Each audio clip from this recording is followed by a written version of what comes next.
다 함께 사도신경으로 우리의 신앙을 고백하겠습니다. 전능하사 천지를 만드신 하나님 아버지를 내가 믿사오며 그 외아들 우리 주 예수 그리스도를 믿사오니 이는 성령으로 잉태하사 동정녀 마리아에게 나시고 본디오 빌라도에게 고난을 받으사 십자가에 못 박혀 죽으시고 장사한 지 사흘 만에 죽은 자 가운데서 다시 살아나시며 하늘에 오르사 전능하신 하나님 우편에 앉아 계시다가 저리로서 산자와 죽은 자를 심판하러 오시리라. 성령을 믿사오며 거룩한 공예와 성도가 서로 교통하는 것과 죄를 사하여 주시는 것과 몸이 다시 사는 것과 영원히 사는 것을 믿사옵나이다. 아멘. 사랑과 은혜가 풍성하신 하나님 아버지, 오늘도 주님의 거룩한 이름 앞에 나와 예배드릴 수 있도록 인도해 주심에 감사드립니다. 불과 2달 전 주님의 뜻 가운데 본 우리 교회를 설립하게 하셔서 주님의 은혜로 지켜주시고 인도해 오신 모든 과정에 감사와 찬양을 올려드립니다. 주님의 크신 사랑과 은혜로 인해 이 자리에 모인 온 성도가 하나님의 집을 세우는 일에 참여할 수 있는 특권을 주시니 또한 감사를 드립니다. 사랑의 하나님, 오늘 예배에 참여한 모든 성도들의 마음이 하나 되어 주님의 영광만을 높이고 우리의 삶이 주님께 온전히 드려지는 예배가 되게 하여 주시옵소서. 또한 한 주간 우리의 연약함으로 죄 가운데 머물렀던 것들을 고백하오니 예수님의 보혈로 깨끗이 씻어주시고 그 어떤 상황 속에서도 주님의 사랑을 느끼며 변하지 않는 진리의 말씀을 붙잡고 살아갈 수 있는 힘을 주시기를 기도합니다. 바라옵기는 하나님께서 이 몸된 교회를 더욱 굳건하게 세워주시기를 간구합니다. 교회가 주님 안에서 연합하여 하나 되게 하시고 주님의 사역을 잘 감당할 수 있도록 도와주셔서 서로가 사랑하며 격려하는 사랑의 공동체가 될 수 있도록 도와주시옵소서. 또한 본 우리 교회가 재정적으로 안정되기를 위해 기도합니다. 주님의 사역을 위한 재정이 부족함 없이 채워질 수 있도록 도와주시옵소서. 이를 위해서도 성도들의 가정 속에 사업과 직장 속에 하나님이 부어주신 재물의 선한 이동이 있게 하셔서 놀라운 간증들로 풍성한 본 우리 교회 성도님들의 가정이 되기를 간절히 기도합니다. 이를 위해 주님께서 주신 자원을 지혜롭게 사용하며 교회의 사역이 세상 속에서 빛을 발할 수 있도록 재정의 적절한 지혜와 관리를 잘할 수 있도록 도와주시옵소서. 또한 성도들로 하여금 필요한 곳에 합당한 일꾼들로 적재적소에 세워지게 하셨으니 각자의 은사와 소명을 따라 교회 사역에 잘 헌신하며 충성할 수 있도록 인도하시옵소서. 이 나라와 민족을 위해 기도합니다. 불법이 성하고 사랑이 식어지는 이 시대, 이 땅에 저희가 살아가고 있습니다. 뉴스를 대할 때마다 마음이 무겁고 근심하지 않을 수 없는 위기의 대한민국을 하나님께서 지켜주시고 보호하여 주시기를 원합니다. 정치 지도자들의 당리 싸움을 그치게 하시고 국민을 위한 지도력을 발휘하게 하셔서 분열되어 서로가 대적하는 일들을 속히 그치게 하여 주시옵소서. 먼저 교회들이 가슴을 찢는 회개가 일어나게 하시옵소서. 멸망당하는 소돔과 고모라 땅에서 찾으시는 의인 10명이 저희들이 될 수 있도록 깨어있게 하시옵소서. 하나님 아버지, 내년 2025년을 준비하는 이 시점에서 우리 교회가 가져야 할 사역과 비전과 방향을 인도하여 주시기를 간구합니다. 하나님께서 이 교회를 통해 이루고자 하시는 뜻을 깨닫고 그 뜻을 따라 교회가 세상 속에서 선한 영향력을 끼치도록 인도하여 주시옵소서. 특별히 내년에는 더욱 많은 영혼이 구원받을 수 있도록 기도하며 복음 전하는 일에 열일하는 교회가 되도록 인도하여 주시옵소서. 그리하여 주님의 나라가 확장되며 하나님의 뜻을 이루어가는 공동체로 거듭나기를 간구합니다. 하나님 아버지, 저희 담임 목사님을 위하여 기도합니다. 하나님께서 담임 목사님께 필요한 지혜와 능력을 더하여 주시고 모든 사역을 감당하시는 데 있어 건강함과 힘을 주시며 주님의 뜻을 충실히 따를 수 있는 영적 지도력이 넘치도록 붙잡아 주시옵소서. 목사님께서 교회를 이끄시고 성도들을 양육하시는 데 필요한 모든 은혜와 능력을 부어주시기를 간구합니다. 이 시간도 말씀을 전하시는 정용규 목사님과 함께 하셔서 성령 충만하게 하시고 듣는 저희들에게도 큰 감동과 새 힘을 얻는 귀한 시간이 되도록 인도하여 주시옵소서. 예수님의 이름으로 감사하며 기도드렸습니다. 아멘.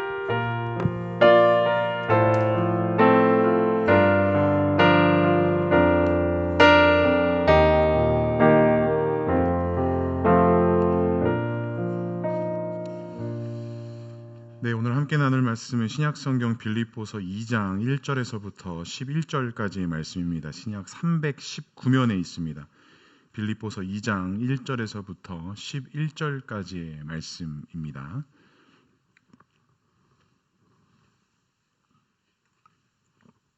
우리 한 절씩 교독하도록 하겠습니다. 1절 제가 먼저 읽겠습니다. 그러므로 그리스도 안에 무슨 권면이나 사랑의 무슨 위로나 성령의 무슨 교제나 긍휼이나 자비가 있거든 마음을 같이하여 같은 사랑을 가지고 뜻을 합하여 한 마음을 품어 아무 일에든지 다툼이나 허영으로 하지 말고 오직 겸손한 마음으로 각각 자기보다 남을 낮게 여기고 각각 자기 일을 돌볼 뿐더러 또한 각각 다른 사람의 일을 돌보아 나의 기쁨을 충만하게 하라. 너희 안에 이 마음을 품으라. 곧 그리스도 예수의 마음이니 그는 근본 하나님의 본체시나 하나님과 동등됨을 취할 것으로 여기지 아니하시고 오히려 자기를 비워 종의 형체를 가지사 사람들과 같이 되셨고 사람의 모양으로 나타나사 자기를 낮추시고 죽기까지 복종하셨으니 곧 십자가에서 죽으심이라. 이러므로 하나님이 그를 지극히 높여 모든 이름 위에 뛰어난 이름을 주사 하늘에 있는 자들과 땅에 있는 자들과 땅 아래에 있는 자들로 모든 무릎을 예수의 이름으로 꿇게 하시어 함께 읽겠습니다. 모든 입으로 예수 그리스도를 주라 시인하여 하나님 아버지께 영광을 돌리게 하셨느니라. 아멘. 오늘도 말씀과 기도의 자리에 나오신 성도님들을 사랑하고 축복합니다. 우리 앞뒤 좌우 성도님들과 함께 인사 나누겠습니다. 사랑합니다. 축복합니다. 네, 지난 한 주간 우리 보누리교회 독감이 닥쳐서 많은 분들이 힘들고 좀 어려운 시간들을 보냈는데 오늘도 이제 기침하고 이러신 분들 좀 많이 있는 것 같아요.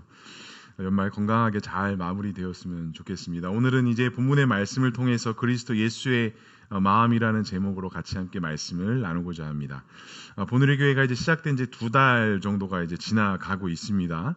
2달 정도 됐는데 어떠세요? 2달이 느리게 지나가셨나요? 아니면 쏜살같이 지나가신 것 같으세요? 저는 개인적으로 되게 쏜살같이 지나간 것 같습니다. 그리고 이렇게 2달의 시간 동안 저 안에도 많은 변화들이 있었고 아마 성도님들의 삶 속에서도 또 신학의 영역에 있어서도 아마 되게 많은 변화의 물결들이 있지 않았나 생각이 듭니다. 저 역시도 가장 큰 변화 몇 번 이야기 말씀드렸지만 부목사로서 되게 분주한 되게 정신없는 그런 하루하루의 삶을 살다가 이렇게 딱 떨어져 나와서 딱 서 있으니까 처음에는 되게 여유도 있었고 되게 마음의 평안도 있었고 또 한편으로는 좀 심심한 것 같기도 하고 이렇게 있어도 되나 싶은 여러 가지 생각들이 지난 2달간의 좀 저의 마음이었습니다. 주중에 이제 교회에 나와서 이렇게 있으면 본교에 있었을 때는 막 여러분들도 만나고 막 오고 가면서 이런 것들이 있었는데 그냥 이렇게 교회 혼자 이렇게 있으면 오늘은 뭘 해야 될까? 오늘은 어떤 분이 교회로 오실까? 이런 저런 생각들을 들면서 그런 여유로움과 약간 좀 심심함의 그 중간 단계에서 저도 이렇게 좀 적응해 가고 있는 것 같아요. 뭐 이것뿐만이 아닙니다. 사실 우리가 신앙과 믿음으로 살아가는 데 있어서 우리가 하나님을 믿고 예수님을 믿는 데 있어서 우리의 삶에 찾아오는 사실은 변화들이 사실은 많이 있습니다. 지난 시간까지 우리 성도님들이 신앙생활을 해오면서 아마 여러분들의 삶과 애정 속에서 많은 변화들, 많은 어떤 움직임들, 많은 또한 달라지는 모습들이 아마 우리 신앙의 삶 속에 분명히 아마 많이 있을 것이라고 저는 생각이 됩니다. 근데 참 이렇게 신앙생활을 하다 보면 참으로 신기한 것들이 있어요. 예수님을 만나서 기쁨과 감격도 있습니다. 또 공동체 안에서 얻어지는 감사와 행복이 있습니다. 또 우리가 다음 주부터 또 우리가 소그룹 모임이 또 시작이 될 텐데 그런 또 소그룹 모임을 통해서 얻어지는 기쁨과 감사들이 우리 안에 참 많이 있습니다.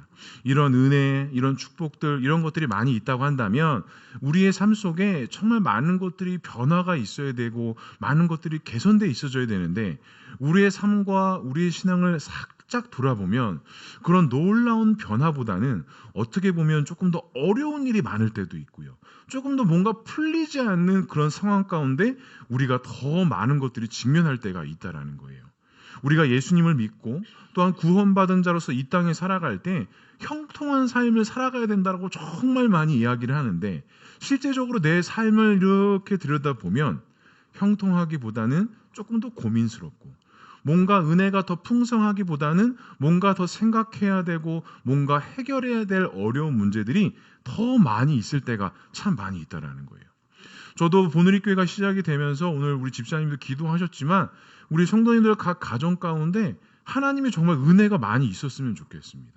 이 은혜가 많이 있다라는 게 말씀을 통해서 주시는 은혜도 물론 많이 있어야 되겠지만 정말 우리 성도님의 삶들이 조금 더 이 교회가 시작되고 헌신되는 가운데 그런 풍요로움의 은혜가 사실 더 많이 있었으면 좋겠어요. 뭐 앞에서 강대상에서 목회자가 이런 말 하면 좀 그렇지만 정말 재정적으로도 우리 성도님들 풍성해지셨으면 좋겠어요. 삶의 그런 여유로움과 그런 나눔들을 더 많이 할 수 있는 그런 마음의 여유로움들이 많이 있었으면 좋겠어요. 앞에 서 있는 저 역시도 마찬가지입니다. 제가 보누리교회가 시작이 되면서 하나님 앞에 다짐하고 헌신한 게 있는데 하나님 정말 제가 베푸는 사람 될 수 있게 해달라고 저 그렇게 기도 많이 하고 있거든요. 반드시 흘려보내고 나눠주고 희생하는 그런 제 자신이 될 수 있게 해달라고 정말 제가 매일매일 기도하고 있거든요. 그래서 저도 항상 생각해요. 오늘은 무엇을 흘려보낼까? 오늘은 무엇을 나눌까? 오늘은 과연 또 어떠한 것들을 내가 나누고 희생해야 될까? 이런 고민과 이런 기도들을 계속하고 있는 것 같아요. 근데 어때요? 이런 마음의 풍요로움과 은혜가 있다면 우리의 삶 속에서도 그런 나눔의 역사, 우리의 마음 가운데서도 감사의 역사가 사실은 함께 같이 흘러나와야 한다라는 겁니다. 하지만 우리의 삶이 그렇게 녹록치 않을 때가 많이 있다라는 거예요. 제가 청년 때 일입니다. 제가 고2 때 교회를 떠나고 20대 중반에 다시 교회를 돌아오고 나서 제 인생에 정말에 있어서 그 신앙의 황금기가 사실은 그때였던 것 같아요. 많은 회복들, 정말 많은 은혜들, 많은 간증의 거리들, 정말 예수님 아니면 정말 안 될 것 같았던 그런 절벽 가운데 주님을 다시 만남으로써 오는 그런 감격과 기쁨. 그때는 하루하루가 정말 제 안에 기쁨과 감사가 흘러넘쳐났던 것 같아요. 기도하는 것이 감사했고 매일 아침 저녁으로 말씀 보는 것이 너무 행복했고 아픈 보이지 않고 희망은 보이지 않지만 그날 주시는 하나님의 은혜가 정말 그때는 저 안에 풍성하게 넘쳐 흘렀던 것 같아요. 다시 돌아왔던 교회 안에서 제가 가지고 있던 달란트를 가지고 예배팀도 섬기고 고등부 학생들도 같이 하면서 제 안에 정말 질적으로나 양적으로나 그런 풍성함의 시간들이 그때였던 것 같아요. 그런데 문제가 하나가 있었습니다. 제가 그렇게 교회로 다시 돌아오고 나서 이렇게 회복하고 열심히 봉사하고 사역하니까 그때 당시 청년부 목사님께서 저를 찾아오신 거예요. 잠깐 얘기 좀 하재요. 그래서 네, 목사님 말씀하세요. 그랬더니 내년도 영규 너가 리더를 했으면 좋겠다라는 거예요. 제가 어떻게 반응을 했을까요? 예, 목사님 제가 리더를 하겠습니다. 이랬을까요? 아니면 저는 못하겠습니다. 이랬을까요? 그렇게 은혜가 풍성하고 회복의 시간들이 있었고 내 안에 감사가 흘러넘쳤다면 예 목사님 제가 내년에 리더도 하겠습니다 이래야 되는데 그때 제가 어떤 반응을 보였냐면 저는 리더를 할 수 없습니다. 아니 이런 공동체에서 저는 리더를 하고 싶지가 않습니다. 딱 그랬어요. 아주 겉은 은혜 풍성 성령 충만이었는데 입술에서 나가는 말은 사람을 죽이는 말, 사람을 아주 그냥 짓누르는 말, 목사님이 상처 주는 말을 제가 던졌던 거예요. 제가 이런 사람들, 이런 청년들이 있는 데서는 제가 리더 사역을 하고 싶지 않습니다. 그렇게 말을 내비쳤던 거예요. 그렇게 말했던 이유가 있었습니다. 그때 제 안에 회복되어짐의 역사와 어떤 하나님의 은혜 주심의 풍성함은 있었지만 교회를 바라보는 눈, 공동체를 바라보는 눈이 제 안에 삐뚤어진 시각이 있었어요. 왜냐하면 20대 초반에 저는 교회에 있지 않았기 때문에 청년부 생활을 하지 않았거든요. 그래서 그 공동체의 중요성, 청년부 안에서의 그런 어떤 끈끈함들이 사실은 제 안에 있지 않았어요.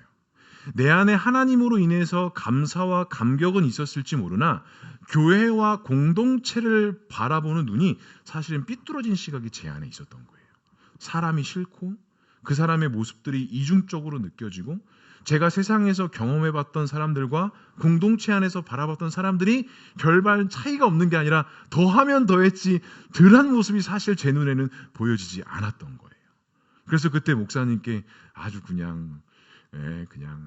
저는 할 수 없습니다 이러면서 저는 리더를 할 수 없습니다 라면서 아주 목사님한테 못이 박히는 그런 이야기들을 했던 적이 있었습니다. 어찌 보면 제 안에 그 교회와 공동체를 바라보는 눈이 제 경험, 제 지식, 어떻게 보면 저의 되게 객관적인 저의 주관적인 그런 모습으로만 바라보는 그런 시각들이 있었던 것 같아요. 하나님이 주신 풍성함과 은혜들은 있었지만 교회를 바라보는 삐뚤어진 마음들, 공동체를 바라보는 삐뚤어진 마음들, 특별히 사람을 바라보는 삐뚤어진 마음들이 그 안에 회복되어지지 않음이 제 안에 있었다라는 거예요. 물론 지금은 어떨까요? 많이 좋아졌습니다. 많이 회복됐고요. 그 안에 이제 신학하면서 또 목회자로 헌신하면서 그것들에 대한 훈련들, 공동체를 바라보는 눈들이 사실은 정말 많이 회복되어진 것 같습니다. 어찌 보면 하나님을 바라보는 눈도, 하나님을 생각하는 눈도 그때 당시는 많은 회복들이 있었을지 모르나 아마 제 개인적인 바라보는 그런 해석의 눈들이 정말 많이 있었던 것 같아요. 사랑하는 성도 여러분, 한 해를 마무리하고 또한 새로운 한 해를 준비하고 또 우리가 이제 새로운 교회로서 새롭게 시작되는 이 과정 속에 우리는 그렇다면 과연 어떠한 마음과 어떠한 생각을 품고 내년 한 해를 시작해야 되는지, 올 한 해 하나님께서 부어주신 그 은혜들을 기억하면서 정말 우리 마음 중심에 품어야 할 것이 무엇인지를 오늘 이 본문의 말씀을 통해서 다시 한번 나누고 다시 한번 결정할 수 있는 그런 귀한 시간 될 수 있기를 주님의 이름으로 간절히 축복합니다. 첫 번째로 성도의 삶이 무엇이 있다라고 오늘 본문에서 말씀할까요? 우리 2장 1절의 말씀을 다시 한번 읽어보도록 하겠습니다. 시작.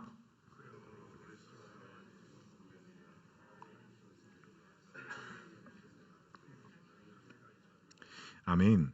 오늘 본문은 사도 바울이 빌립보 교회와 성도들이 보내준 헌금에 대해서 감사하고 또 감사하면서 그들을 향해서 권면하고 축복의 메시지가 던져져 있는 게 이 빌립보서의 말씀이에요. 그리고 오늘 우리가 읽은 2장은 빌립보 교회인들을 향하여 너희들이 서로 겸손할 것이고 가장 중요한 것은 너희가 한 성령 안에서 한 마음 한뜻 될 것에 대한 중요성의 메시지를 이 2장의 말씀에 쭉 담겨져 있습니다. 2장 오늘 우리가 읽었던 1장에 보면 그리스도 안에 무슨 권면이나 사랑의 무슨 위로나 성령의 무슨 교제나 긍휼한 자비가 있거든 이렇게 말씀하는데 2장 1절의 시작이 그러므로 이렇게 시작을 해요. 그러면 분명히 지금 1장 후반부에 사도 바울이 강조하고자 했던 무엇이 있었는데 그러니까 너희들 안에 이것이 있어야 된다라고 이렇게 이어지고 있는 거예요. 그러니까 1장 후반부의 말씀에 보면 27절에 그리스도의 복음에 합당하게 생활해야 된다라고 말씀하고 28절과 또 29절 계속 이어서도 말씀하는 특별히 29절에 보면 그리스도를 위하여 너희에게 은혜를 주신 것은 다만 그를 믿을 뿐 아니라 또한 그를 위하여 무엇도 받게 하려 하심인데요. 고난도 받게 하려 하심이라고 이야기를 해요.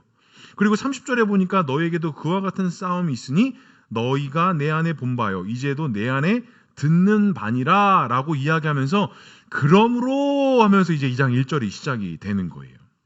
그러니까 말씀을 통하여 믿음의 길 가운데 이런 여정의 길을 가는데 하나님께서 너희들에게 은혜를 주셨고 그 길을 인도하시는데 너희들의 복음에 합당하게 생활해야 된대요.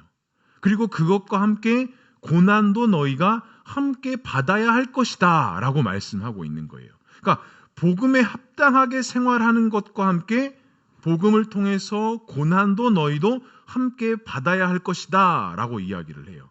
그러니까 그리스도인의 삶에 성도의 삶에 무엇이 있어야 되느냐? 너희들이 받은 은혜에 따라 합당한 모습으로 살아가야 되는 모습이 있어야 된다.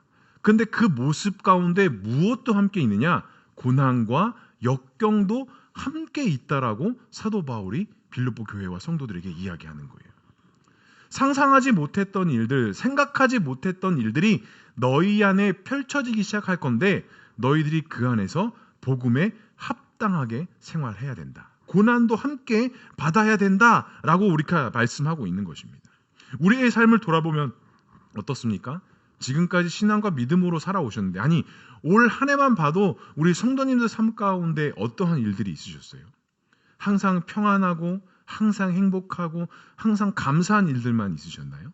그렇지 않죠. 우리의 삶이 그렇지가 않습니다. 삶을 살아가다 보면 어려움도 있고요.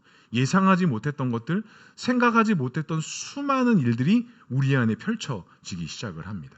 하지만 어때요? 우리가 반드시 기억해야 할 것은 그런 어려움과 역경이 있다 할지라도 우리 하나님께서는 반드시 우리 모두를 선한 길로 인도하여 주신다는 사실입니다.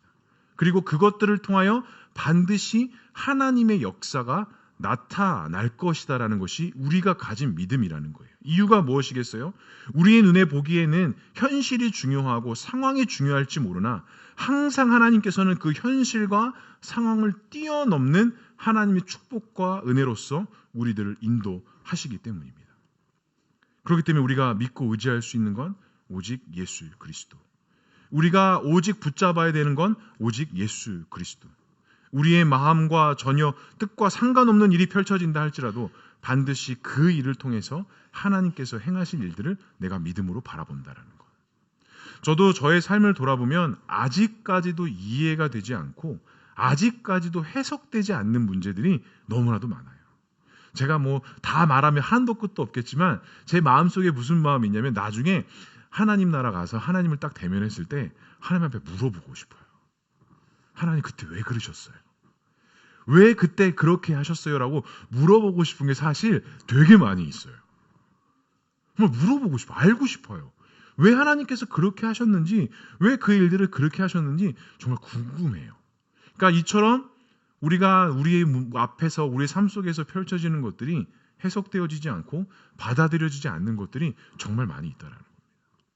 하지만 우리 마음속에 하나님께서 어떤 마음을 주세요? 앞서도 이야기했지만 이 모든 일을 통해서 하나님은 하나님의 일을 행하신다라는 겁니다. 내 눈에는 아직도 이해가 되지 않지만 하나님은 하나님의 일을 해 가신다라는 것입니다. 그렇기 때문에 오늘 말씀에도 말씀하시는 것이죠. 이를 위하여 고난도 너희가 함께 받아야 할 것이다. 너희들 삶 속에서 찾아온 어려운 문제도 너희들이 복음으로 합당하게 생활할 때 함께 받아야 할 것이다 라고 그렇게 말씀하고 있는 것입니다. 하지만 사랑하는 성도 여러분, 반드시 기억하시기 바랍니다. 아니, 마음판에 나의 생각의 마음에 나의 마음속에 고정하고 아예 용접을 해버리시기 바랍니다. 무엇을요? 이 모든 것들은 그리스도를 위한 것이다라는 것이죠. 내 모든 삶의 목적과 방향이 다 하나님 나라 영광을 위한다라는 것을 우리가 반드시 고백해야 된다는 겁니다. 사랑하는 성도 여러분, 어떤 힘듦과 어떤 어려움 가운데 있으십니까? 지금 풀리지 않는 어떤 숙제와 어떤 고난과 역경 가운데 있으십니까? 나의 눈으로, 나의 해석의 눈으로 다 해석되어지지 않고 받아들여지지 않는 그 수많은 문제들 앞에 하나님 앞에 어떻게 기도하고 계시고 어떻게 간구하고 계시는지요. 사랑하는 성도, 오늘 이 시간 하나님의 마음을 품을 수 있는 저와 우리 모두가 되기를 주님의 이름으로 간절히 축복합니다. 그 안에 절망 가운데 고난 가운데 있다 할지라도 우리 마음의 중심에는, 생각의 중심에는 하나님의 마음을 품고 나아갈 수 있는 저와 우리 모두가 될 수 있기를 주님의 이름으로 간절히 축복합니다. 그리고 믿음으로 인하여 문제들은 우리가 어떻게 바라봐야 되느냐? 마지막 1장 30절에 이렇게 말씀합니다. 너희에게도 그와 같은 싸움이 있다라고 말씀하세요. 너희가 내 안에 본 바요 이제도 내 안에 듣는 바니라 라고 이야기하면서 사도 바울이 빌립보 교회와 성도들에게 나 역시도 그와 같은 어려운 상황 가운데 있었고 너희도 나를 통해서 보았고 이제 너희들에게도 그와 같은 일이 있을 것이다 라고 이야기를 해요. 그러면서 오늘 1장에 그러므로 그리스도 안에 무슨 권면이나 사랑의 무슨 위로나 성령의 무슨 교제나 긍휼이나 자비가 있거든 이렇게 이야기를 해요. 그러니까 사도 바울은 지금 너희들 교회와 공동체 안에서 일어난 모든 일들이 부정적으로 봐야 될 것이 아니라 그것이 다 뭐라는 거예요? 그리스도 안에 권면이고 사랑의 위로고 성령의 교제고 긍휼의 자비가 그 안에 있다라는 것을 사도 바울은 이야기하는 거예요. 그러니까 다른 마음, 다른 중심이 아니라 우리가 복음에 합당하게 생활하고 그리스도 안에서 믿음으로 살아갈 때 우리 안에 펼쳐지고 나타나는 모든 일들이 성령의 교제요, 사랑이요, 희생이요, 권면이다라고 이야기하는 거예요. 그러니까 빌립보 교회 안에 있었던 잘못된 부분들, 어려운 부분들을 잘못된 것이다라고 말하는 것이 아니라 그 안에 성령의 교제와 위로와 교통과 하나님의 행하시는 일들이 있다라고 이야기하는 겁니다. 그러니까 지금 사도 바울이 어떠한 문제에 나타나는 바라보는 시각과 마음이 완전히 다른 거예요. 자기의 중심으로 지금 생각하고 있는 것이 아니라 누구의 중심으로 바라보고 있는 거예요? 하나님의 중심, 말씀의 중심으로 그 모든 상황들과 문제들을 바라보고 있는 겁니다. 그러니까 우리 안에 일어나는 문제들, 우리 공동체 안에 일어나는 일들, 그것이 우리의 실수와 잘못으로 나타나는 결과가 아니라 그 모든 것들을 통해 하나님께서 행하시는 일들, 하나님의 위로, 하나님의 역사, 하나님의 은혜가 그 안에 있다라는 것을 사도 바울이 이야기하고 있는 거예요. 그렇다면 이 말씀을 우리에게 적용하자면 우리의 삶, 나의 개인의 마음, 나의 개인의 생각에도 우리가 동일하게 적용할 수 있습니다. 우리가 어떠한 문제들이 발생할 때 그 문제에 대해서 이것이 왜 일어날까? 왜 이게 이렇게 나타날까? 우리가 이렇게 먼저 생각을 하는데 바울의 입장에서 바울의 말을 빌려서 이야기하자면 그 안에 무엇이 있다? 하나님의 역사가 있고 성령의 위로가 있고 성령의 가르침이 있고 성령의 역사하심이 그 안에 있다라는 거예요. 사랑하는 성도, 지난 한 해 동안 어떤 일이 있으셨습니까? 그것을 통해서 하나님의 메시지는 무엇이었습니까? 하나님의 마음과 하나님의 뜻을 발견하셨습니까? 아니면 그냥 세상의 일로 내버려 두시고 치부하고 결론 내리셨습니까? 간절히 바라기는 그 수많은 상황 속에서 있었던 수많은 역사들을 하나님의 마음, 하나님의 관점으로 해석하시고 바라보셔서 주님의 귀한 음성을 발견하실 수 있는 저와 우리 모두가 될 수 있기를 주님의 이름으로 간절히 축복합니다. 또한 내년도 우리 앞에 펼쳐지는 수많은 일들도 마찬가지입니다. 그것이 나의 잘못이나 나의 실수로 발생된 것이 아니라 하나님께서 우리에게 말씀하고자 하시는 메시지가 분명히 있다라는 그 마음을 가지시고 내 안에 펼쳐지는 모든 일들을 그냥 세상 일로 넘겨버리는 것이 아니라 하나님의 말씀과 메시지가 있다는 사실을 믿으시고 내년 한 해도 승리하는 삶 살아갈 수 있는 저와 우리 모두가 될 수 있기를 주님의 이름으로 간절히 축복합니다. 그렇다면 사도 바울은 두 번째로 어떤 마음을 품으라라고 말씀할까요? 우리 5절의 말씀을 함께 읽어보도록 하겠습니다. 시작. 너희 안에 이 마음을 품으라 곧 그리스도 예수의 마음이니. 2장 1절에 말씀하고 2절과 3절, 4절 쭉 그거에 대한 내용들을 설명하면서 5절에는 너희들 안에 이 마음을 품으라. 이것이 누구의 마음이라는 거예요? 예수님의 마음이라는 거예요. 너희들의 삶과 너희들의 어떤 나서서 모든 문제들 가운데 너희들이 누구의 마음을 품어야 되느냐? 예수님의 마음을 품어야 된대요. 그러면서 그 첫 번째 요소가 뭐였냐면 2절에 보니까 마음을 같이 하라라고 말씀합니다. 여기서 마음을 같이 한다는 건 같은 생각을 해야 된다는 거예요. 결국에 같은 마음을 품으라는 건 너의 같은 생각을 가지고 있어야 된다는 거예요. 바울 서신에 주로 등장하는 표현인데요. 이것이 빌립보서에서 총 10번이 사용이 되어졌어요. 마음을 같이 하라. 그러니까 같은 생각을 품으라는 거죠. 그리고 이 같은 생각을 품으라는 것은 인간의 어떤 지적인 요소만을 말하는 것이 아니라 이 감정, 의지적인 요소까지 함께 담고 있는 말이에요. 그러니까 저의 마음과 우리 성도님들의 마음이 그리스도 예수의 마음을 품는 것인데 예수의 마음을 품는다는 것은 우리의 지식적인 요소와 우리의 감정적인 요소와 우리의 결단의 요소가 모여야 된다는 거예요. 같아야 된다는 거예요. 우리 가정도 마찬가지입니다. 우리 부부, 우리 자녀들과 부모님과의 마음도 마찬가지예요. 우리가 각자의 삶을 살아가는 것 같지만 우리가 그리스도 안에서 한 마음 한 뜻 된다는 것은 같은 마음, 같은 생각, 같은 곳을 바라보고 있어야 된다는 것이죠. 그런데 어때요? 같은 마음을 품는다는 게 잘 되십니까? 잘 안 되십니까? 이 부부도 안 되는 것 같아요. 제가 몇 번 이야기했던 것 같아요. 저는 A를 얘기하는데 자꾸 막 Z를 얘기해요. 아니, 비스무리하게 A 다시라도 이야기를 해야 되는데 자꾸 서로 엉뚱한 일들만 하면서 너는 왜 내 말을 안 듣냐라고 이야기를 해요. 저희 집 얘기입니다. 이게 참 쉽지 않아요. 같은 마음을 품는다는 게 같은 생각을 한다라는 게 같이 살고 같은 것을 생각하고 같이 밥을 먹고 같이 한 식구임에도 불구하고 이 같은 마음을 품는다라는 게 참 쉽지가 않습니다. 그런데요, 이 같은 마음을 품고 같은 생각을 하는데 꼭 필요한 요소가 있습니다. 무엇이 있어야 되느냐? 희생이 있어야 됩니다. 어느 한쪽에 양보와 희생과 용납이 있어야 됩니다. 이 희생과 용납이 있지 않으면 절대로 같은 마음, 같은 생각을 품을 수가 없습니다. 그러면 왜 사도 바울이 같은 마음을 품는데 왜 이것이 예수님의 마음이라고 했느냐? 바로 예수님께서 그렇게 하셨거든요. 예수님께서는 이 땅에 오셨을 때 하나님과 동등됨을 여기지 않으셨다라고 오늘 말씀합니다. 6절에 보니까 그는 근본 하나님의 본체시나 하나님과 동등될 것을 취할 것으로 여기지 아니하셨대요. 그러니까 예수님의 입장에서는 이 땅에 인간의 몸을 통해 오심으로써 하늘의 영광을 포기하고 내려놓으시고 이 땅에 오신 거예요. 예수님께서도 인간의 몸으로 오시면서 그 하늘의 영광을 내려놓고 오셨기 때문에 하나님 말씀에 순종하고 하나님 말씀의 뜻에 따라 그 길을 걸어가실 수 있었던 거예요. 그러니까 우리가 예수님의 마음을 품는다라는 것은 내 안에 반드시 희생과 내려놓음과 또한 그 포기가 있어야 한다라는 겁니다. 우리의 가정도 우리의 공동체도 마찬가지입니다. 너는 너, 나는 나가 아니라 반드시 우리 안에 그에 따르는 희생과 그에 따르는 양보와 그에 따르는 용납이 있을 때 우리가 하나 되고 연합될 수 있다라는 사실. 두 번째로는 사도 바울이 같은 사랑의 마음을 품어야 한다라고 말씀합니다. 본문에서 같은 사랑을 가지라라고 말씀하는데 이런 소유의 형태를 이야기해요. 그리고 이게 명령형으로 쓰였어요. 그러니까 너희들이 예수님의 마음을 품기 위해서는 같은 사랑을 해야 돼. 이런 뉘앙스가 아니라 너희들이 예수 안에서 이 마음을 품으라. 그렇다면 너희가 뭐 하라는 거야? 서로 사랑하라. 너희들이 서로 그 사랑을 가지고 나누고 희생하고 용납하라 라고 명령하고 있는 거예요.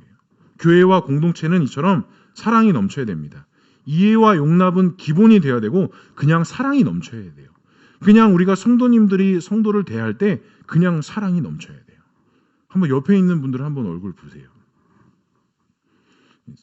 사랑스러우세요? 사랑스러워야 됩니다.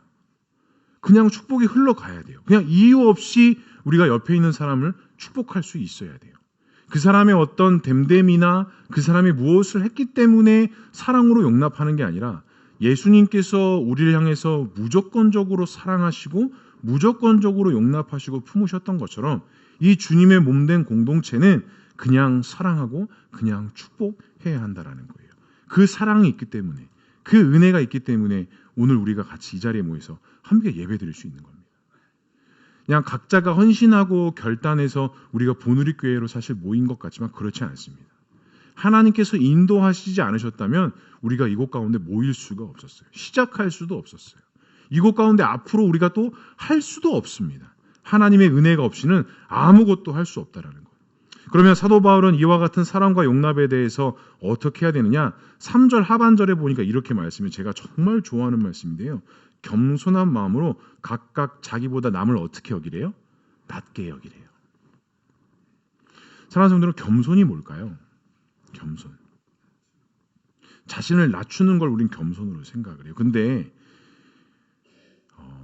그 낮추는 게 잘 되세요? 잘 되세요? 가정에서 특히 부부끼리 또 사랑하는 자녀들끼리 겸손함으로 나를 낮추는 게 이렇게 잘 되세요? 저는 개인적으로 잘 안 돼요. 이게 낮춘다라는 게 이게 참 정말 어려운 것 같아요. 내가 높아지면 높아져야지 내가 낮춰진다라는 게 정말 많이 힘들었습니다. 특히 저는 이제 목회자로서 교회 안에서 이런 사역들을 펼쳐나갈 때 겸손의 마음을 가져야 된다라는 것을 가지고 내가 낮춘다라는 것이 정말 어려웠어요. 그런데 제가 몇 년 전에 정말 이 말씀을 통해서 하나님께서 말씀하시는 것들을 들으며 겸손이 무엇인지를 다시 한번 알게 됐어요. 겸손은 자기 자신을 낮추는 게 아니라 남을 어떻게 하는 거래요? 높이는 거래요. 제가 이 말씀이 한번 제 마음에 쾅 들어오고 나서 정말 많은 것들이 보이기 시작을 했습니다. 가장 먼저 느꼈던 게 우리 패밀리 레스토랑 가면 뭐 아웃백이나 이런 데 가면 그 직원들이 주문 받을 때 어떻게 하는지 아세요? 이렇게 옆에 와가지고 서서 주문하세요 이렇게 하나요? 앉아요. 이게 무릎을 꿇더라고요. 그리고 고객을 위로 보는 거예요. 근데 제가 그때 그게 보였어요. 그래서 어느 날 몇 년 전에 제가 이거 한번 마을교회에서 설교했던 적이 있는데 영상을 보는데 각도의 중요성이라는 영상 아마 기억나실 거예요. 이렇게 셀카를 찍을 때 보통 어떻게 찍으세요? 이렇게 찍으시죠. 셀카 찍을 때 근데 이렇게 찍으면 우리 얼굴이 어떻게 보여요? 막 턱 2개 되고 막 얼굴 이만하게 보이죠. 그런데 이렇게 카메라 각도가 올라가면 우리 얼굴이 어떻게 보여요? 잘 보여요. 이 얼짱 각도가 나와요. 그때 제가 그 영상을 보면서 뭘 느꼈냐면 이 말씀이 딱 생각이 났어요. 만약에 이 카메라가 나라고 한다면 내가 내 안에 있는 것이 이 카메라라고 한다면 우리가 상대방을 대할 때 그 사람보다 내가 어떻게 될 때 그 사람이 나보다 높아질 때 내 얼굴이 어떻게 보인다라는 거예요? 이뻐 보인다. 사도 바울이 빌립보 교회 성도들에게 너희들이 서로 예수 그리스도의 한 마음을 품어야 되는데 너희들이 겸손으로 나아갈 때 너를 낮추는 것이 아니라 상대방 각각 사람을 뭐 하래요? 높이래요. 그러면 겸손은 누가 이뻐 보이는 거예요? 내가 이뻐 보이는 거예요. 그 상대방으로 하여금 내 얼굴이 얼짱각도가 되는 거예요. 다스리고 누르고 억누르는 것이 아니라 겸손과 섬김과 사랑과 같은 마음을 품는다라는 건 상대방을 나보다 어떻게 여기는 거예요? 높게 여기는 거예요. 간절히 바랍니다. 우리 보느님교회 모든 성도가 저는 얼짱각도가 되었으면 좋겠습니다. 성도가 성도들을 대할 때 이와 같은 마음을 품고 그 사람을 누르고 다스리는 것이 아니라 그 상대방을 그냥 높여주고 세워줄 수 있는 우리 모두가 될 수 있기를 주님의 이름으로 간절히 축복합니다. 그래서 상대방 앞에 나를 낮추는 것이 아니라 상대방을 나보다 높이는 것. 오늘 사도 바울이 그것을 이야기하고 있는 거예요. 우리를 낮추는 것이 아니라 상대방을 높이는 마음. 나 아닌 다른 사람을 나보다 조금 더 높게 여겨주는 마음. 그 사람이 실상 조금 부족하고 연약하다 할지라도 그 연약함과 부족함을 바라보는 것이 아니라 그 사람의 좋은 점들을 바라보면서 높여주고 세워주는 마음. 사랑하는 성도 여러분, 이렇게 우리가 상대방을 높여주고 나누고 희생할 때 우리 안에 놀라운 변화가 일어나기 시작합니다.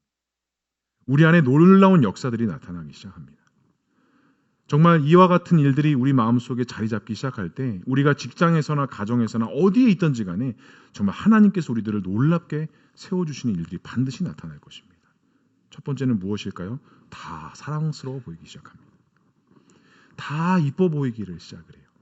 모든 것이 용납되고 모든 것이 이해되기 시작하기를 시작합니다. 세 번째, 사도 바울은 합하여 한 마음을 품으라 라고 말씀합니다. 주님의 몸된 교회 공동체가 한 마음과 한 뜻으로 하나 되는 것이 너무나도 중요합니다. 우리 공동체 역시 마찬가지예요. 같은 마음, 같은 생각, 같은 비전을 품는 것이 우리가 진짜 품어야 할 하나님의 비전이라는 거예요. 교회가 시작이 되면서 각자 하고 싶은 달란트들로 이렇게 사역하고 싶은 마음들이 아마 다들 있으실 거예요. 이제 내년도에 본격적으로 이런 것들을 하나하나 세워나가기 시작할 것인데 우리의 달란트는 다 다르고 우리의 사역의 형태는 다 다를 수 있지만 우리는 어떤 마음을 품어야 돼요? 하나님의 마음, 하나님의 비전을 품어야 합니다. 그래서 저는 세 가지를 제안합니다. 우리 교회와 우리 성도들에게 세 가지를 제안합니다. 첫 번째, 끊임없이 하나님을 사랑하셔야 됩니다. 두 번째, 끊임없이 주님의 몸된 교회를 사랑하셔야 됩니다. 마지막 세 번째, 주께서 맡겨주신 영혼들을 끝까지 우리는 사랑해야 됩니다. 그래서 제 안에 있는 개똥 철학인데요. 하나님을 사랑하고 교회를 사랑하고 영혼을 사랑하자. 하나님을 사랑하지 않고는 절대로 교회를 사랑할 수 없습니다. 교회를 사랑하지 않고는 절대로 영혼을 사랑할 수 없습니다. 이건 되게 순차적인 겁니다. 하나님과의 사랑이 깊어질 때 우리 마음속에 교회를 향하는 사랑의 마음이 넘쳐나기 시작하고 하나님과 교회에 대한 사랑이 넘쳐나기 시작할 때 비로소 우리는 나 아닌 다른 누군가를 사랑하고 섬길 수 있는 영혼의 사랑의 마음이 품겨지기 시작한다는 사실입니다. 오늘 본문도 이것을 바로 예수의 마음이라고 말씀합니다. 우리 보누리교회가 품어야 할 마음이 바로 이 예수 그리스도의 마음이라고 합니다. 우리 한 사람 한 사람이 품고 간직해야 할 마음이 바로 이 예수 그리스도의 마음이라고 말씀합니다. 변하지도 않는 이 마음, 바로 이 예수 그리스도의 마음을 품는 것이 우리 교회, 우리 성도가 품어야 할 마음입니다. 사랑하는 성도 여러분, 내가 바꾸고 변해야 할 마음은 과연 어떠한 마음이십니까? 예수님의 마음이 아니 혹시 다른 것들로 그 마음의 중심을 품고 혹시 믿음의 반석 위에 세워져 있진 아니하신지요? 간절히 바라기는 주 예수의 마음을 품고 살아가는 저와 우리 모두가 될 수 있길 주님의 이름으로 간절히 축복합니다. 마지막으로 사도 바울은 성도는 그리스도를 향해 어떠한 고백을 해야 되냐라고 말씀할까요? 우리 11절의 말씀을 함께 읽어보겠습니다. 시작. 모든 입으로 예수 그리스도를 주라 시인하여 하나님 아버지께 영광을 돌리게 하셨느니라. 그리스도를 주로 고백하는 것은 그 주체와 그 관점이 바로 하나님께 있다라는 거예요. 이때 당시에 예수를 향해서 주로 고백한다라는 말이 그냥 우리에게는 평범한 신앙의 고백으로 들리지만 당시 이 시대 때 주인으로 고백할 수 있는 대상은 누구만이었냐? 로마 황제밖에 그 칭호를 받을 수가 없었습니다. 다른 사람에게 주다, 주인이다 라고 고백하는 건 그들에게 생명을 걷어가는 일들이었어요. 그런데 지금 사도 바울이 빌립보 교회와 성도들에게 너희들의 주인은 로마 황제가 아니라 누구라는 거예요? 그리스도를 향해 주로 고백하게 될 것이다 라고 이야기하는 거예요. 이 말은 세상의 풍조와 세상의 흐름에 너희들이 따라가야 하는 것이 아니라 오히려 반대로 뭐하라는 거예요? 믿음은 역행하는 거라는 거예요. 세상은 로마 황제를 향해서 주로 고백하지만 우리가 그리스도 안에서 예수의 마음을 품는 자는 로마 황제를 통해서 주인으로 고백하는 것이 아니라 오직 그리스도를 향해서 주로 고백하는 자들이 그리스도 안에서 예수의 마음을 품는 자들이라고 이야기하는 거예요. 사랑하는 성도 여러분, 지금 성도님께서는 누구를 향해 주인으로 고백하고 계십니까? 무엇을 향해, 무엇을 중심이 되어져서 지금 여러분들 마음속에 중심이 잡고 있으십니까? 혹시 로마 황제를 향해서 나의 주인, 내 중심이다 라고 여기고 계시진 아니하신지요? 사도 바울은 분명히 말씀합니다. 그리스도 안에서 예수의 마음을 품는 자들은, 그 안에서 믿음과 소망으로 살아가는 자들은 로마 황제를 향하여 눈을 들어 살아가는 자들이 아니라 오직 생명과 주인 되어주신 예수 그리스도를 마음의 중심으로 모시고 삶을 살아가는 자들을 그리스도 제자, 그리스도의 백성이다라고 말씀하는 것이죠. 사랑하는 성도 여러분, 모든 이과 모든 중심을 통해서 하나님을 나의 주인으로 고백할 수 있는 저와 우리 모두가 될 수 있기를 주님의 이름으로 간절히 소망합니다. 아마 내년도의 모든 말씀 속에 제가 이 주인 되어줌의 고백들을 항상 강조할 거예요. 아마 못이 박히도록 제가 아마 이야기할 것 같아요. 왜냐? 우리의 주인은 절대로 다른 것이 될 수가 없습니다. 우리 마음의 중심에 절대로 다른 것으로 채울 수가 없습니다. 사랑하는 성도 여러분, 2024년도 한 해 동안 나는 주님 앞에 어떠한 믿음의 고백과 결단을 하셨습니까? 그렇다면 앞으로 다가올 2025년도를 시작하면서 우린 주님 앞에 어떠한 결단과 어떠한 헌신과 어떠한 다짐들이 있어야 되겠습니까? 바라기는 25년도가 정말 이 주인의 문제가 해결될 수 있는 귀한 한 해 될 수 있길 주님의 이름으로 간절히 축복합니다. 정말 끊임없이 우리를 도전하고 우리를 넘어뜨리려고 하는 그 로마 황제냐 예수 그리스도냐 이 갈림길에서 내년 한 해도는 정말 그 예수 그리스도를 나의 주인으로 온전히 삼고 우리의 삶 속에 성령의 인도하심에 따라 믿음으로 살아갈 수 있는 저와 우리 모두가 될 수 있기를 주님의 이름으로 간절히 축복합니다. 말씀을 정리하겠습니다. 사랑하는 성도 여러분, 여러분들의 주인은 누구이십니까?